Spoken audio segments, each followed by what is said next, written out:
Direto para a informação da nossa companheira jornalista Vera Magalhães por imagens para os nossos ouvintes internautas. Bom dia para você, Vera. Bom dia, Thiago Berraich, bom dia a todos os companheiros do estúdio, a todo mundo que nos assiste e nos escuta nesta manhã fria. Ô Vera, a segunda turma do STF julga hoje um habeas corpus do ex-ministro José Dirceu preso na Lava Jato. Qual a expectativa para esse julgamento? Ele sai ou não sai, hein, Vera? Pois é, Thiago, se isso fosse uma peça de teatro, a gente diria que houve um prólogo e que agora a gente vai chegar ali ao ápice, né, ao principal ato. Porque qual foi esse prólogo? Foi a concessão de habeas corpus para outros personagens menores aí da Lava Jato. Na semana passada, a segunda turma do STF, que é a que julga os processos da Lava Jato, concedeu habeas corpus para o João Carlos Genu, ex-tesoureiro do PP, e para o Fernando Moura, um lobista ligado ao próprio José Dirceu. Então, isso foi uma espécie de um preâmbulo. Eles deram justificativas de que as prisões eram alongadas e de que eles eram condenados em primeira instância, mas não em segunda. E o que diz a jurisprudência do Supremo Tribunal Federal, uma jurisprudência, aliás, relativamente nova, que condenados devem passar a cumprir pena a partir da condenação em segunda instância. Quais são os casos em que as prisões preventivas estão sendo mantidas a despeito de o condenado ainda não ter a segunda condenação em segundo grau? São os casos em que ela se justifica por motivos próprios. No caso do José Dirceu, que já foi condenado 2 vezes pelo juiz Sérgio Moro na Lava Jato, ele justificou assim, Thiago, eu fui ler a sentença da segunda condenação que se deu em maio do ano passado, que José Dirceu deveria cumprir a pena preso, apesar de não ser condenado em segunda instância, porque ele tem um histórico criminal muito grande, ou seja, ele já foi condenado no Mensalão e essa já é a segunda condenação dele na Lava Jato, e ainda não é possível conhecer a extensão criminosa dos atos dele, ou seja, nem tudo ainda foi mapeado. E por fim, diz o juiz Sérgio Moro, o produto do crime, ou seja, o dinheiro inteiro da propina, ainda não foi recuperado. Então ele justificou, no caso do José Dirceu, especificamente porque ele mantinha a prisão. O que acontece? Acontece que a segunda turma do Supremo está indo no atacado e não nesse varejo. Está considerando que as prisões não se justificam por não ter condenação em segunda instância e ponto final, sem analisar o mérito de caso a caso.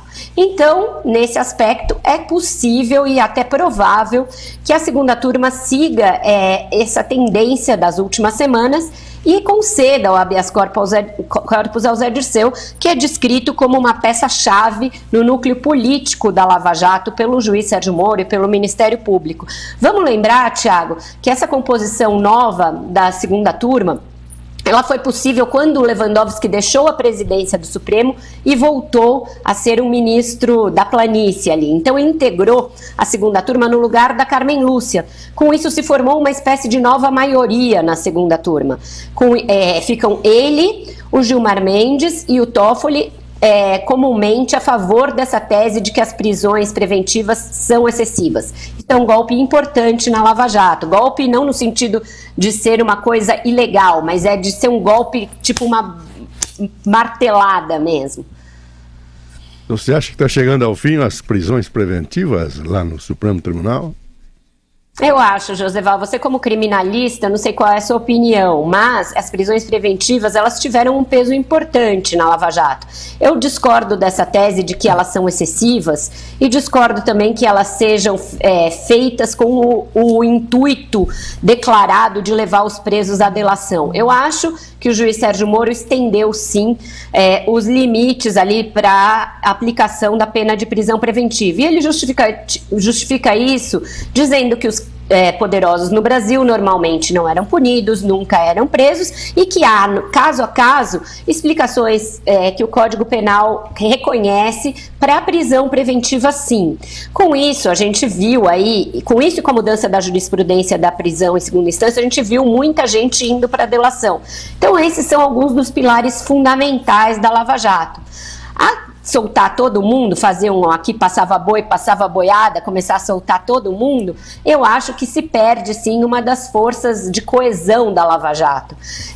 A Força Tarefa está bastante preocupada. Eu falei com 2 dos principais expoentes da Força Tarefa de Curitiba e eles estão preocupados com esse novo entendimento do Supremo. Lembrando que o ministro Teori Zavascki, o relator anterior, era um fervoroso defensor das decisões do juiz Sérgio Moro, ele mantinha todas. O Fachin, que assumiu a posição dele, também tem mantido, mas é essa nova maioria da turma que garante. E vamos lembrar, são 3 ministros decidindo a soltura desses presos. Por quê? Porque as turmas ganharam peso. Isso também é uma novidade recente aí do Supremo, porque foi a partir de 2014 que as turmas passaram a julgar os casos de ações criminais, a não ser contra o presidente da República e os presidentes da Câmara e do Senado.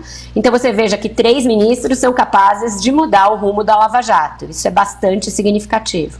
Eu vou acompanhar, Vera, com bastante atenção a decisão do Supremo Tribunal nesse caso.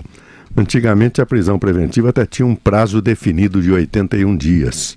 Isso acabou. O artigo 312 diz que ela deve ser decretada em alguns casos. Define esses casos. São eles garantia da ordem pública, da ordem econômica, conveniência da instrução criminal. Era o caso, por exemplo, do PC Faria. O caso do poderoso, que pode comprar perito, pode destruir provas, né? Ou então o contrário, o sujeito que não tem residência, não tem profissão, é para assegurar a aplicação da lei penal. Senão o juiz condena, o cara pega uma jardineira e vai não sei para onde.